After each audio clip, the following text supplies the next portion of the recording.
O sacrament most holy, O sacrament divine, all praise and all thanksgiving be every moment thine. O sacrament most holy, O sacrament divine, all praise and all thanksgiving be every moment thine. You have given them bread from heaven, having all sweetness within it. Let's pray. O God, you who in this wonderful sacrament has left unto us the loving memorial of your life and passion, death and resurrection, grant us grace, we beseech you, so to venerate the sacred mysteries of your body and blood, soul and divinity, that we may constantly experience the fruits of your redemption. You who in the unity of the Holy Spirit and God lives and reigns forever and ever. Amen.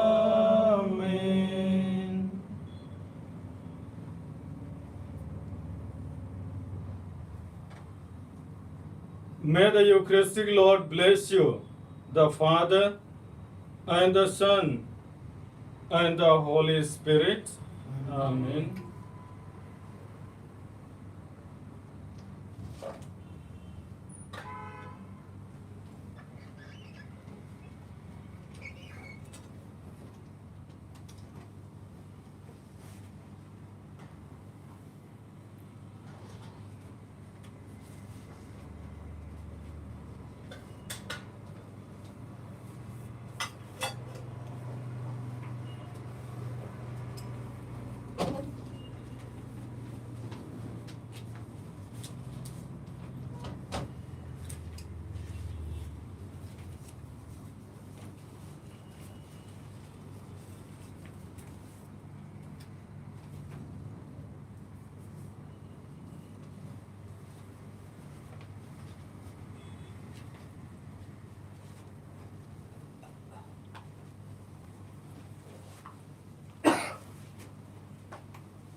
Dear brothers and sisters in Jesus Christ, ख्रिस्त में मेरे प्यारे भाइयों और बहनों, जब आज हम लोग इस संसार में हम लोग नजरअंदाज करते हैं, जब हम लोगों का जीवन को हम लोग देखते हैं, तो हम लोगों का जीवन में एक बहुत सारे बोझाएं और हम लोगों का जीवन हर प्रकार की चिंता से भर गया है। ख्रिस्त में मेरे प्यारे भाई और बहनों, प्रभु ईश्वर का पवित्र वचन स्तोत्र ग्रंथ 55 का 22 में और 23 में हम लोगों को कहता है, प्रभु कि तुम लोग अपनी सारी बोझाओं को मेरे ऊपर सौंप दो और मैं तुम लोगों को संभाल लूंगा, क्योंकि मैं मेरे भक्तों को कभी तितर बितर होने नहीं देता हूं।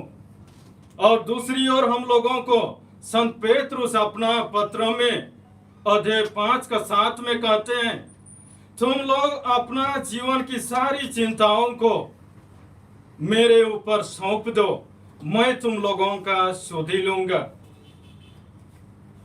ख्रिस्त में मेरे प्यारे भाई और बहनों, आइए आज हम लोग सब कोई हम लोगों के जीवन के सारी बोझाओं को और हम लोगों के सारी चिंताओं को प्रभु के चरणों में सौंपें और प्रभु से हम लोग प्रार्थना करें।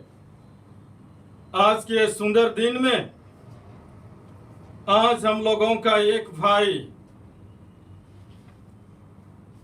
टोकन बोलकर हम लोगों का प्रार्थना मांगा है।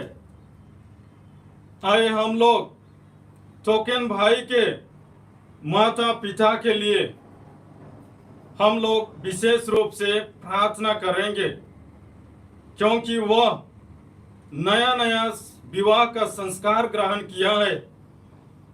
इस कोरोना महामारी के चलते हम लोग संस्कार भी लेने नहीं पा रहे हैं, लेकिन प्रभु ने उसका जीवन में आशीर्वाद दिया है कि उसे एक नया साथी जीवन जीने के लिए अपना धर्म पत्नी मिल गई है।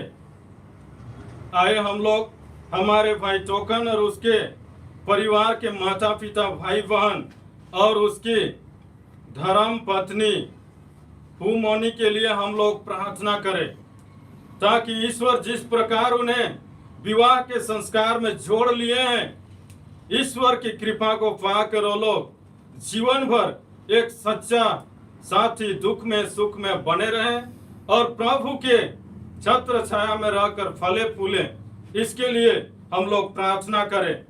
और साथ साथ में आइए आज हम लोग हमारे देश के सभी भाई बहन जो लोग कोरोना बीमारी से संक्रमित हैं, उनके लिए भी हम लोग प्रार्थना करें।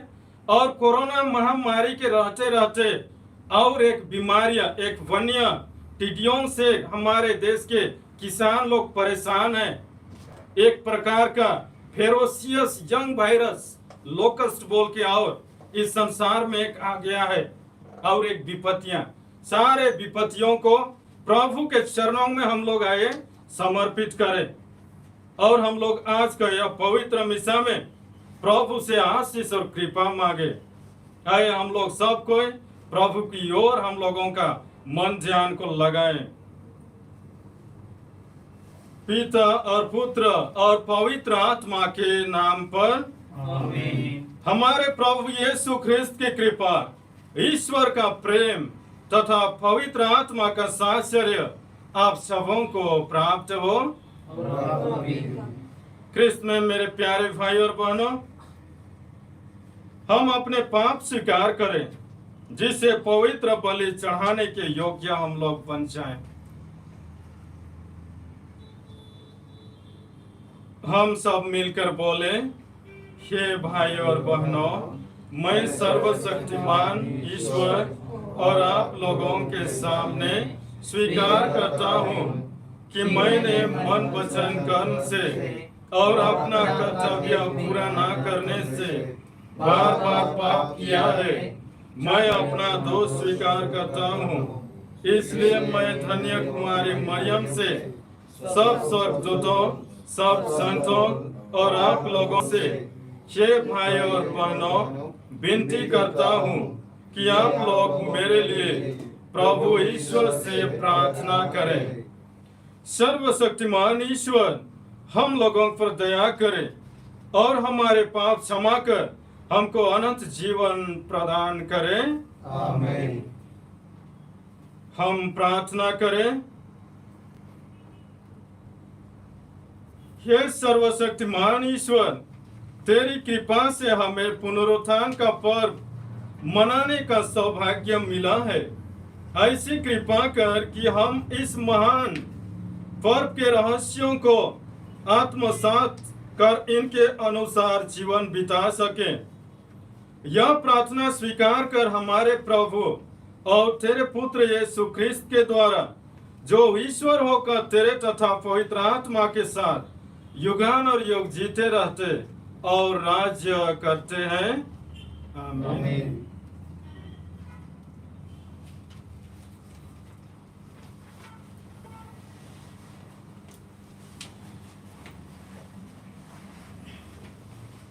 पहला पाठ, प्रेरित चरित्र अध्याय 28 पद संख्या 16 से 20 तक और 30 और 31। जब हम रोम पहुंचे तो पौलुस को यह अनुमति मिली कि वह पहरा देने वाले सैनिक के साथ जहां चाहे रह सकता है। 3 दिन बाद पौलुस ने प्रमुख यहूदियों को अपने पास बुलाया और उनके एकत्र हो जाने पर उनसे कहा, भाइयों, मैं ना तो राष्ट्र के विरुद्ध कोई अपराध किया और न पूर्वजों की प्रथाओं के विरुद्ध, फिर भी मुझे बंदी बनाया और यरूशलेम में रोमियों के हवाले कर दिया गया है। वे सुनवाई के बाद मुझे रिहा करना चाहते थे क्योंकि मैंने प्राणदंड के योग्य कोई अपराध नहीं किया था, किंतु जब यहूदी इसका विरोध करने लगे तो मुझे कैसर से अपील करनी पड़ी। यद्यपि मुझे अपने राष्ट्र पर कोई अभियोग नहीं लगाना था, इसलिए मैंने आप लोगों से मिलने और बातें करने का निवेदन किया, क्योंकि इस्राएल की आशा के कारण मैं जंजीर पहने हूँ। पौलुस पूरे 2 वर्ष तक अपने किराए के मकान में रहा। वह सभी मिलने वालों का स्वागत करता था और आत्मविश्वास के साथ निर्द्वंद रूप से ईश्वर के राज्य का संदेश सुनाता और प्रभु ईसा मसीह के विषय में शिक्षा देता था। यह प्रभु की वाणी है। ईश्वर को धन्यवाद।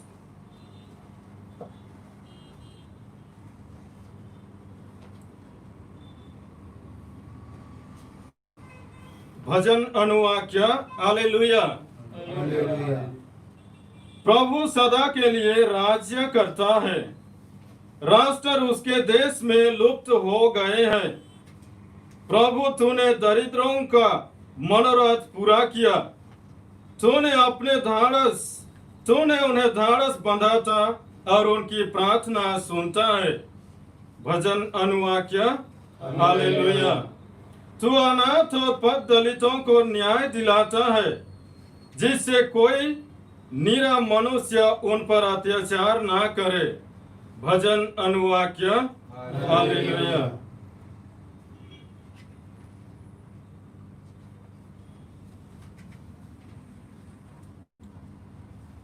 जय घोष।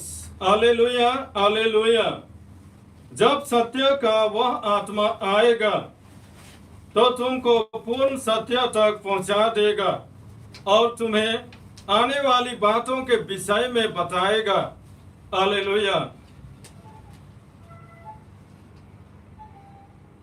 प्रभु आप लोगों के साथ हो। संत योहन के अनुसार पवित्र सुसमाचार। प्रभु की जय। अध्याय 21 पद संख्या 20 से 25 तक।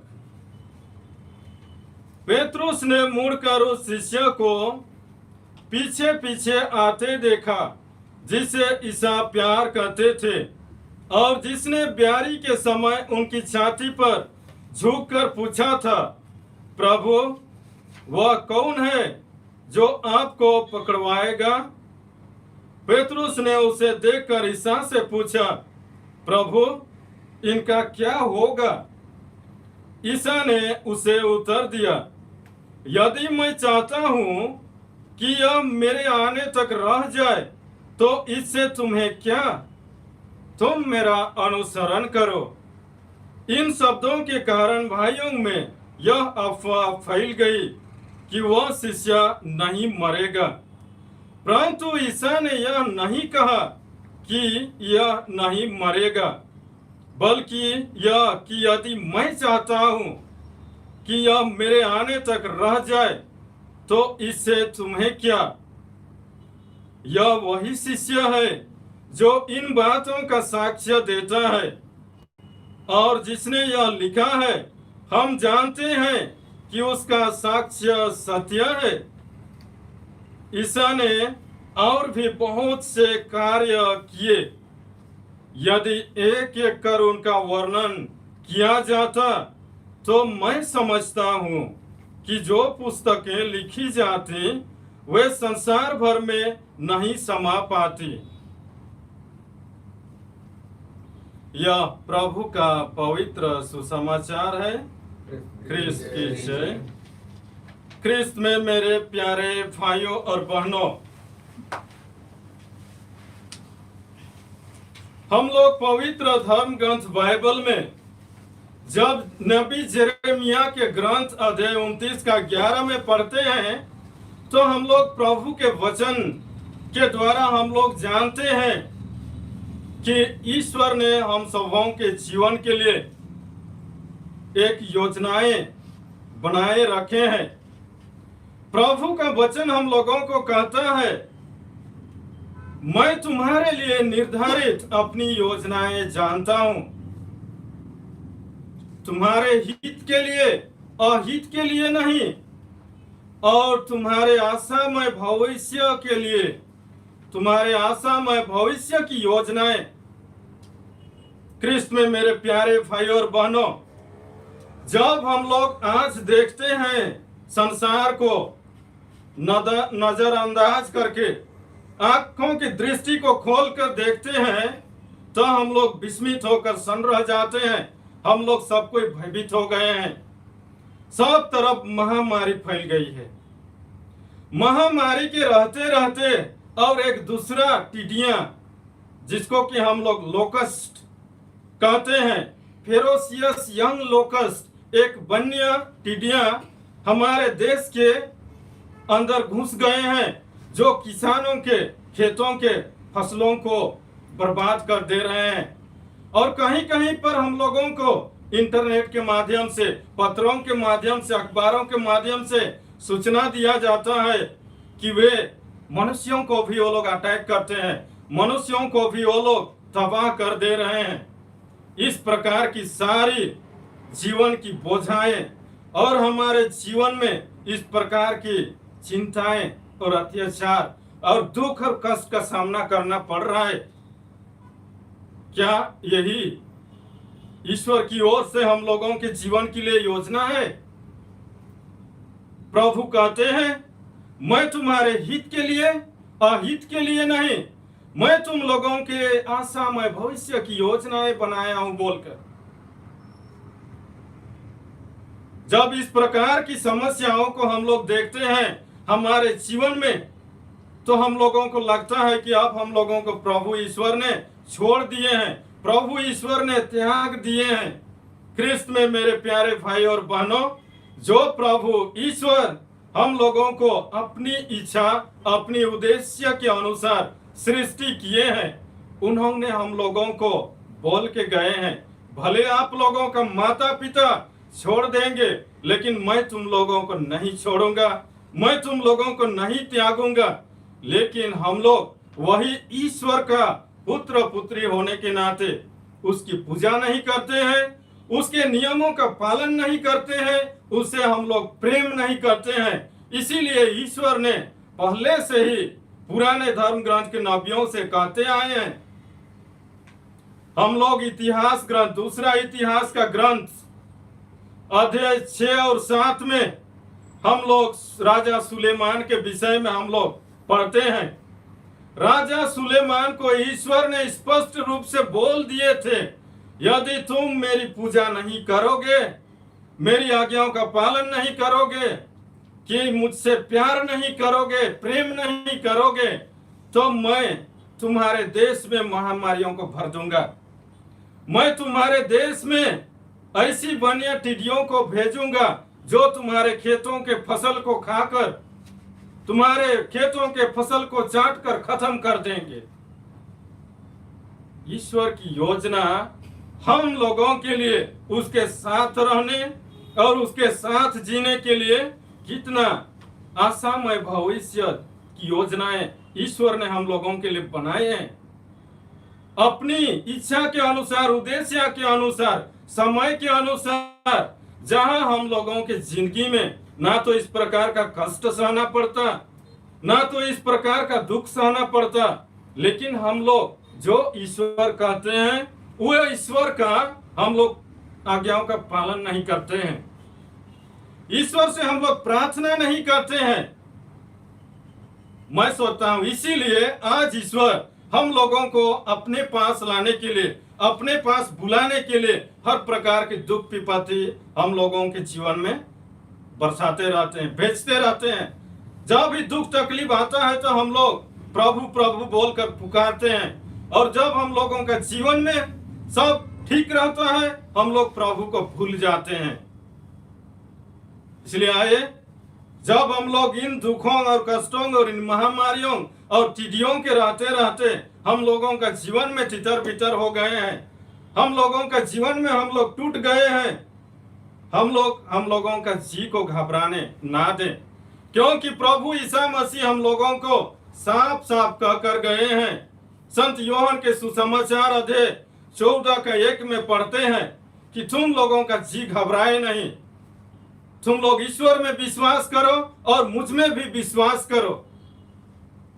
क्रिस्त में प्यारे भाइयों और बहनों, आइए आज हमारे सभी चिंताओं को, हमारे सभी बोझाओं को प्रभु के चरणों में समर्पित करें, हमारे जीवन को प्रभु के चरणों में हम लोग अर्पित करें और प्रभु पर भरोसा रखें। प्रभु हमें रक्षा करेगा। हम लोगों को दाऊद राजा यही शिक्षा देते हैं स्तोत्र ग्रंथ 37:5 में कि आप लोग अपना जीवन को प्रभु के चरणों में अर्पित करो, प्रभु में विश्वास करो और प्रभु तुम लोगों की रक्षा करेंगे। क्रिस्त में प्यारे भाइयों और बहनों, कल से हम लोग देखते आ रहे हैं संत पेत्रुस के जीवन में ईश्वरीय बुलाहट को। संत पेत्रुस भी प्रभु ईसा मसीह के द्वारा दिए गए शिक्षाओं और आज्ञाओं का पालन ना कर वो भी प्रभु से भटक गया था, लेकिन प्रभु ने उन्हें और दोबारा अपने पास आने के लिए दूसरा मौका दिया, दूसरा चांस दिया, और उन्होंने पुनरुत्थान के बाद तीसरी बार जब दर्शन दिया तो पेत्रुस को अपने पास बुला लिया, और पेत्रुस प्रभु को मैं प्रभु तुझे प्यार करता हूं बोलकर अपना जीवन को प्रभु के चरणों में समर्पित किया। तब तो प्रभु ईसा मसीह ने पेत्रुस से कहने लगा, जब तुम जवान थे तब तुम अपना कमर कसकर जहां चाहते थे वहां घूमते फिरते थे, लेकिन बुढ़ापे में तुम अपना हाथ पसारोगे, तुम अपना हाथ फैलाओगे और कोई दूसरा तुम्हारा कमर कसेगा और तुमको ले जाएगा वहां जहां तुम जाना नहीं चाहते हो। क्रिस्त में प्यारे भाई और बहनों, प्रभु ईसा मसीह का यह शब्द कहने का मतलब क्या है कि हम लोग जब प्रभु के साथ में रहते हैं तो हम लोगों को प्रभु हम लोगों का कमर कसेगा। प्रभु ईश्वर अपनी आत्मा की शक्ति से, पवित्र आत्मा की शक्ति से हम लोगों का कमर कसेगा, और हम लोग जहां नहीं चाहते हैं जाने के लिए वहां भी हमको प्रभु, वहां भी आप लोगों को प्रभु ले जाएंगे ईश्वर का वचन सुनाने के लिए। जिस प्रकार की पेत्रुस को ईश्वर चुन लिए थे, अपने पुत्र ईसा मसीह के माध्यम से उसका कमर कस लिए, और ईश्वर ने फिर पेंतेकोस्त के दिन पवित्र आत्मा का शक्ति से उसको परिपूर्ण कर उसका कमर कस लिए। और संत पेत्रुस जेरूशलेम से लेकर रोम तक कि बहुत सारे कलीसियाओं में प्रभु का शुभ संदेश को सुनाते गए और एक प्रभु का पात्र बनकर कितना अच्छा जीवन वो व्यतीत किए। जिस प्रकार प्रभु ईसा मसीह ने अपना जीवन व्यतीत किए, एक सुंदर सा जीवन, वही जीवन जिसमें कि केवल सुख केवल नहीं था, लेकिन उसमें दुख भी था। हम लोगों का जीवन सुख और दुख का जीवन है। जब सुख और दुख जीवन में नहीं रहता है तो हम लोगों का जीवन ही क्या है। इसलिए हम लोगों का दुखों से हम लोगों को कतराना नहीं है, हम लोगों को तितर बितर होना नहीं है, कि टूटना नहीं है, कि हम लोगों को विश्वास को कमजोर करना नहीं है। लेकिन प्रभु के वचन में हम लोग दृढ़ रहेंगे। सब प्रकार की दुखों और विपत्तियों ने प्रभु ईश्वर हम लोगों को आशीर्वाद करेंगे। जिस प्रकार पेतरुस ने ईसा को छोड़कर चला गया था, लेकिन क्या हुआ हम लोग जानते हैं। पेतरुस लास्ट में, पेतरुस आखिर में वो सफलता प्राप्त नहीं किया, असफलता ही प्राप्त किया। उसे मछली नहीं मिला, खाली हाथ लौट रहा था, लेकिन प्रभु ने उसे दर्शन दिया और उन्हें सफल होने के लिए, मछली पकड़ने के लिए उसको सिखाया। क्रिस्त में मेरे प्यारे भाई और बहनों, जिस प्रकार पेतरुस के जीवन में ईश्वर की इच्छा, उसी प्रकार जब पेतरुस जान जाते हैं ईश्वरीय बुलाहट को, तो अपने साथ रहने वाले साथियों के विषय में भी, तो अपने साथ रहने वाले भाइयों के विषय में भी चिंता करने लगते हैं। योहन को, जिसको कि ईसा मसीह ने अधिक प्यार करता था, उसे कहते हैं प्रभु ईसा मसीह से कि गुरु इसका क्या होगा, इसका हाल क्या होगा। मुझे तो भेड़ चराने के लिए अधिकार दिए। प्रभु ईसा मसीह साफ पेतरुस को कहते हैं, अगर मैं चाहूं तो मेरे पुनरागमन तक यह जिंदा रहेगा। प्रभु का इस कथन का कहने का अर्थ यह है कि प्रभु सब मनुष्यों की इच्छाओं को, सब मनुष्यों के लिए अपनी निर्धारित योजनाओं को वो जानते हैं। इसलिए प्रभु संत पेतरुस से कहते हैं कि अगर मैं चाहूं तो मेरा पुनरागमन तक जीवित रहेगा। क्रिस्त में मेरे प्यारे भाई और बहनों, ठीक इसी प्रकार प्रभु ईश्वर की योजना हम लोगों के जीवन में है, लेकिन हम लोग जब वही रहस्यमय योजना को नहीं जानते हैं तो हम लोग सोचते हैं कि प्रभु ही कहाँ है, प्रभु ही हम लोगों के लिए क्या आशीर्वाद दे रहा है।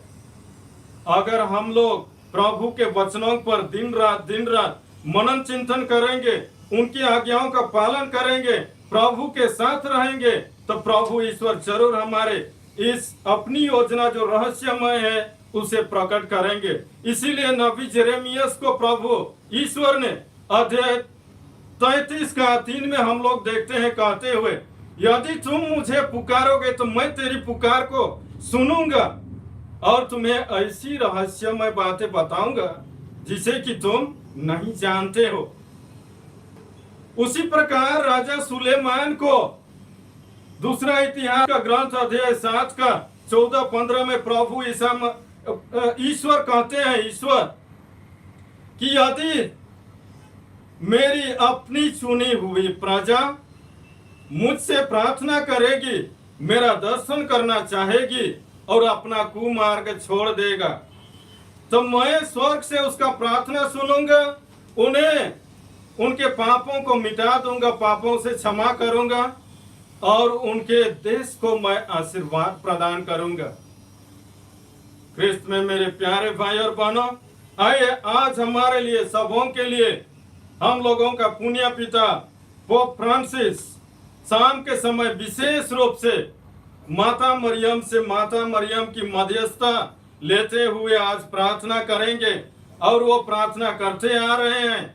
हम लोग को भी सबों को एकजुट होकर, एक मन, एक हृदय, एक प्राण होकर हम लोगों को भी ईश्वर से सभी संतों की मध्यस्थता लेकर और हमारे माता मरियम की मध्यस्थता लेकर हम लोग विशेष रूप से प्रार्थना करें। हमारे पुण्य पिता के साथ जुड़कर हम लोग विशेष रूप से प्रार्थना करें और विशेष रूप से यह महीना, मई महीना, माता मरियम को भक्ति दिखाने का महीना है। आज शाम और कल हम लोग ये महीना का अंत करते हैं। ये 2 दिन में आइए हम लोग सब कोई अपना अपना घर में पवित्र माला विनती करें, ईश्वर को हम लोग आशीष और कृपा मांगे। ईश्वर जरूर हम लोगों का प्रार्थना को सुनेंगे, हमारे देश को आशीर्वाद देंगे और इस देश से कोरोना महामारी को दूर कर हम लोगों को एक अच्छा जीवन, स्वतंत्रता का जीवन जीने के लिए आशीर्वाद देंगे। आइए वही ईश्वर में हम लोग विश्वास करें और जिस प्रकार हम लोग वही ईश्वर में विश्वास करते हैं, उसी ईश्वर की आत्मा से परिपूर्ण होने के लिए ईश्वर के पवित्र आत्मा के वरदानों से परिपूर्ण होने के लिए, ईश्वर के द्वारा उसकी कार्यों को करने के लिए, ईश्वर की आत्मा से अभिषेक पाने के लिए और पवित्र आत्मा के फलों से परिपूर्ण जीवन बिताने के लिए आइए हम लोग प्रार्थना करें। जैसे कि कल हम लोग पेंटेकोस्त का त्योहार मनाने के लिए जा रहे हैं, सब कोई आज से ईश्वर से प्रार्थना करें, कल हम लोग सब कोई पवित्र आत्मा की शक्ति से परिपूर्ण हो जाएंगे। पवित्र आत्मा का अभिषेक लेकर हम लोग एक अच्छा जीवन जिएंगे। आइए इन्हीं मतलबों के लिए हम लोग प्रभु से प्रार्थना करें।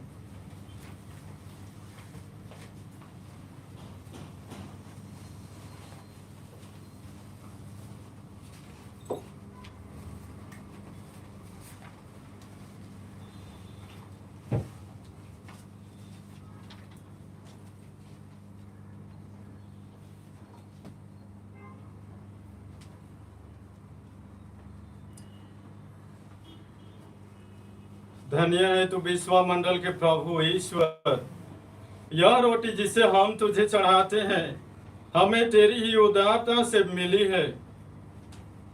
यह भूमि का उपज और मनुष्यों के परिश्रम का फल है। यह हमारे लिए जीवन की रोटी बन जाएगी। धन्य है तू विश्वमंडल के प्रभु ईश्वर।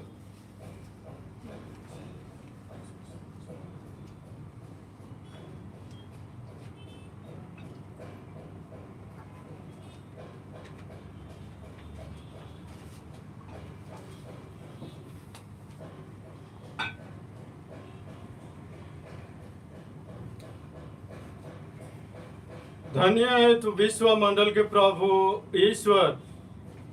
यह अंगूरी जिसे हम तुझे चढ़ाते हैं हमें तेरी ही उदारता से मिली है। यह दाखलता की उपज और मनुष्यों के परिश्रम का फल है। यह हमारे लिए आध्यात्मिक पेय बन जाएगी। धन्य है तू विश्वमंडल के प्रभु ईश्वर।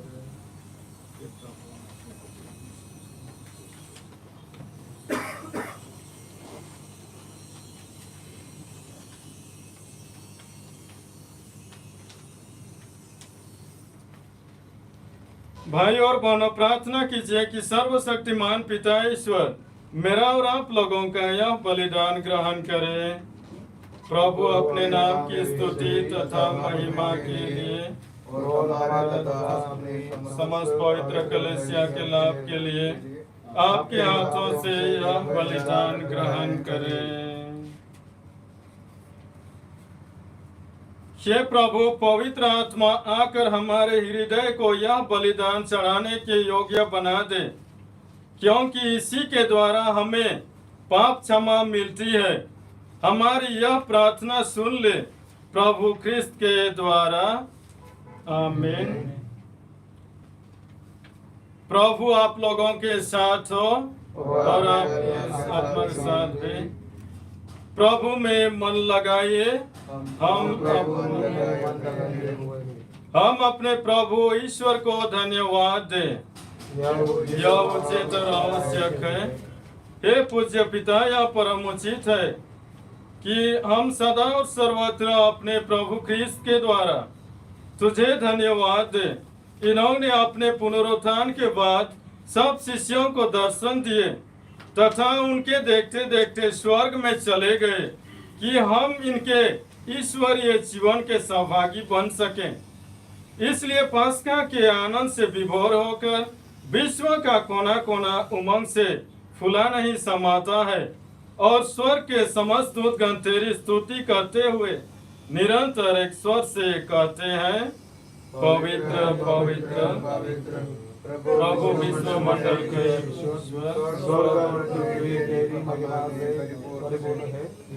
स्वर्ग में प्रभु की जय। धन्य है वे जो प्रभु के नाम पर आते हैं, स्वर्ग में प्रभु की जय। हे परमपिता, तू वास्तव में पवित्र है, सारी पवित्र का स्रोत है। हम तुझसे निवेदन करते हैं, यह उपहार अपने आत्मा के संस्पर्श से पवित्र कर दे कि यह रोटी और दाखरस तेरे पुत्र प्रभु ईसा मसीह का शरीर तथा रक्त बन जाए। जिस रात को यीशु स्वेच्छा से मृत्यु के लिए सौंपे गए, उन्होंने रोटी ली, तुझे धन्यवाद दिया और रोटी तोड़कर उसे अपने शिष्यों को देते हुए कहा, तुम सब इसे लो और खाओ, यह मेरा शरीर है जो तुम्हारे लिए बलि चढ़ाया जाएगा।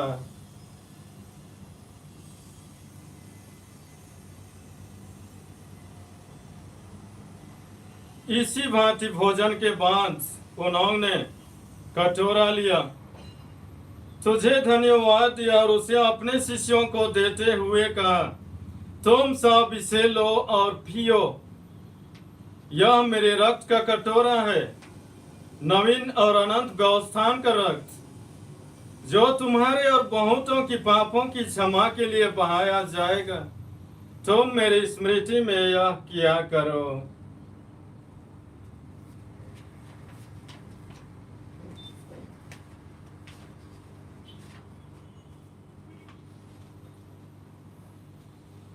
यह है हमारे विश्वास का रहस्य, क्रिस्त मर गए, क्रिस्त जी उठे, क्रिस्त महिमा के साथ फिर आएंगे। हे परमपिता, यह आज्ञा मानकर हम अपने प्रभु की मृत्यु और पुनरुत्थान की स्मृति में तुझे जीवन की रोटी और मुक्ति का कटोरा चढ़ाते हैं।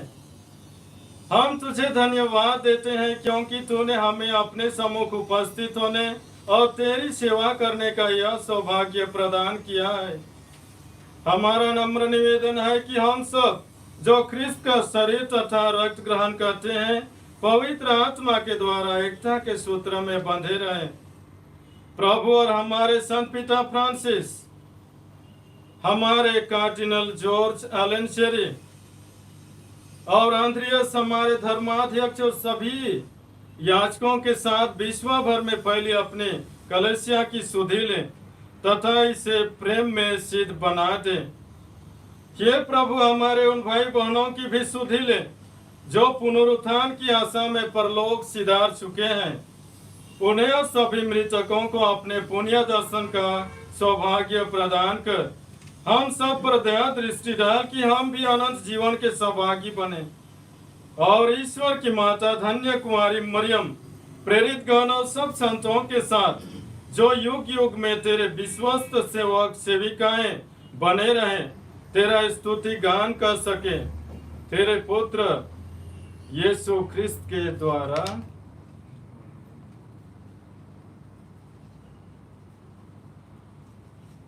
इन्हीं प्रभु ख्रिस्त के द्वारा, इन्हीं के साथ और इन्हीं में, हे सर्वशक्तिमान पिता परमेश्वर, पवित्र आत्मा के साथ तुझे समादर तथा महिमा युगान और युग मिलते रहते हैं। आमीन,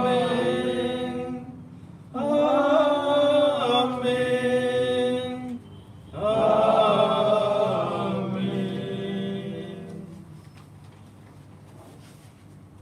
हम सब मिलकर पिता ईश्वर से प्रार्थना करें जैसे प्रभु यीशु ने हमें सिखाए हैं।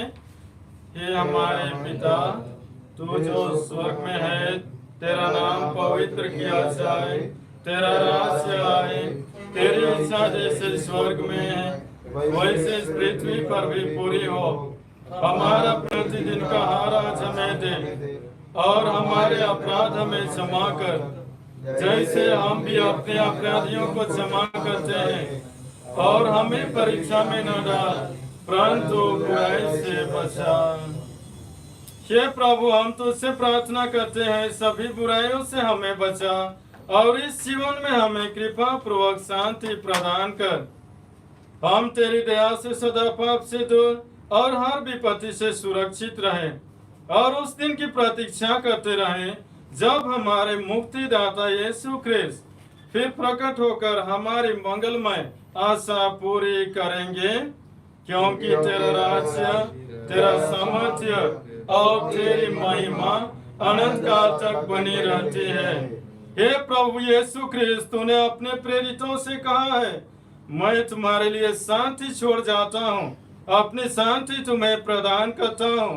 तो हमारे पापों पर नहीं, अपनी कलीसिया के विश्वास पर दृष्टि डाल और उसे शांति तथा एकता प्रदान कर। तो युगान और युग जीता रहता और राज्य करता है। आमीन। प्रभु की शांति सदा आप लोगों के साथ रहे और आपके साथ रहे। हम परस्पर प्रेम भाव रखें।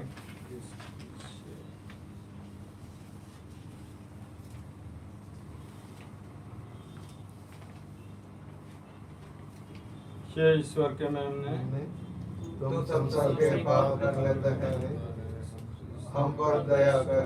हे ईश्वर के मेमने, तू संसार के पाप कर लेता है, हम पर दया कर। हे ईश्वर के मेमने, तू संसार के पाप कर लेता है, हमें शांति प्रदान कर।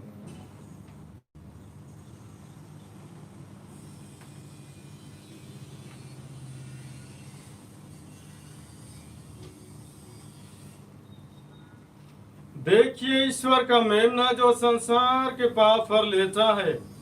धन्य है वे जो प्रभु के भोज में बुलाए जाते हैं। ये प्रभु, मैं इस योग्य नहीं हूँ कि तुम मेरे यहाँ आए, तू एक ही शब्द कह दे और मेरी आत्मा चंगी हो जाएगी। क्रिस्त का देह और रक्त हमें अनंत जीवन के लिए हमारी रक्षा करता रहे।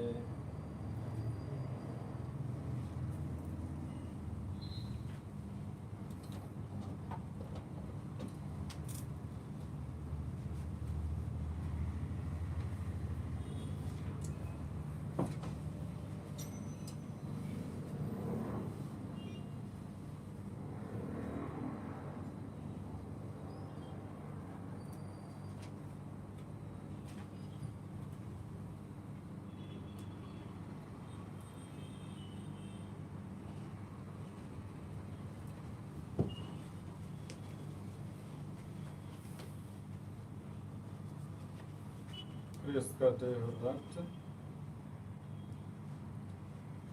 क्रिस्त का देह और रक्त, क्रिस्त का देह और रक्त, क्रिस्त का देह और रक्त, क्रिस्त का देह और रक्त, क्रिस्त का देह और रक्त, क्रिस्त का देह और रक्त,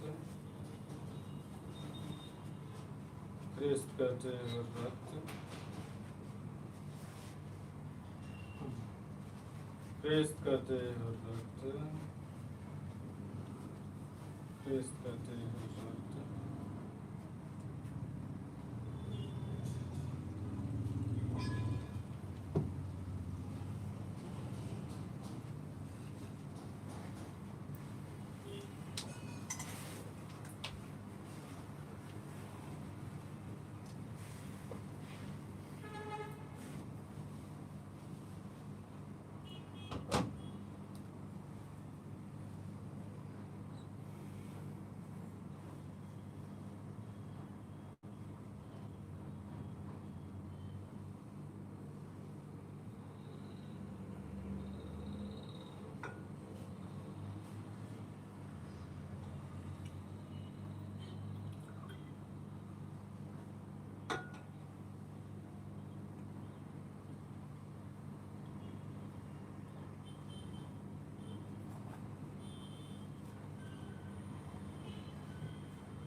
प्रभु का कहना है, पवित्र आत्मा मुझे महिमान्वित करेगा, क्योंकि जो कुछ वह मुझसे सुनता है वही तुम्हें बताएगा। हालेलुया। हम प्रार्थना करें। हे प्रभु, तूने दयापूर्वक हमें पुरानी युग से निकाल कर नए युग के रहस्यों में प्रवेश करने के लिए आशीष और कृपा प्रदान किया है। हम सब पाप त्याग कर विशुद्ध मन से, निर्मल हृदय से नव निर्माण के मार्ग पर चलते रहें। जैसे कल हम लोग पवित्र आत्मा के आगमन का त्योहार मनाने जा रहे हैं, प्रभु तूने जिस प्रतिज्ञा अपने पूर्वजों और अपनी प्रजा के लिए किया है, हम सभी शरीरधारियों पर तेरी पवित्र आत्मा बरसा दे और हम लोगों को कल तेरी शक्ति से परिपूर्ण होने के लिए ऐसी आशीष और कृपा प्रदान कर कि उसकी शक्ति से जो हमें बल प्रदान करते हैं, जो हमारे परामर्शदाता हैं, जो हमारे मार्गदर्शक हैं, हम लोग तेरे साथ एक अच्छा भक्त बनकर जीवन बिता सके। यह प्रार्थना हम करते हैं तेरे पुत्र प्रभु यीशु ख्रिस्त के द्वारा, जो ईश्वर होकर तेरे तथा पवित्र आत्मा के साथ युगान और युग जीते रहते और राज्य करते हैं। आमीन। प्रभु आप लोगों के साथ हो और आपकी आत्मा के साथ भी। सर्वशक्तिमान ईश्वर पिता और पुत्र और पवित्र आत्मा आप सबों को आशीर्वाद प्रदान करे। आप लोग विदा लें। प्रभु की शांति सदा आप लोगों के साथ रहे। ईश्वर को धन्यवाद।